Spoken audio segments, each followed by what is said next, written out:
Igsoon. So let us talk for today about the kinds of Christians or the followers of Jesus. Amen. Okay, there are two kinds of Christians.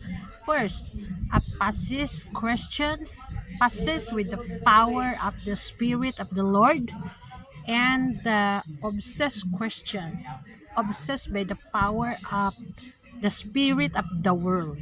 Hallelujah.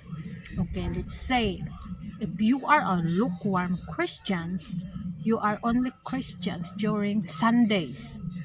After Mondays and Saturdays, you go back, you conform to the pattern of this word. It's like nothing happens to you. You are just a church goer and nothing changes. You can't be a Christian, then you are sick. Sick up pride, seek up your self-righteousness, seek up your envious spirit, and seek in real life. You can be a Christian, then you are saying negative words. You are declaring bad words. You can't be.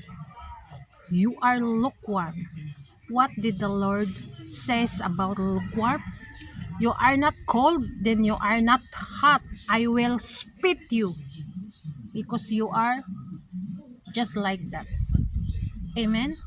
While you are possessed by the Spirit of the Lord, you walk in the fullness of Christ. Let's say you walk in the fullness of joy, fullness of peace, fullness of righteousness, fullness of love, fullness of light, anything.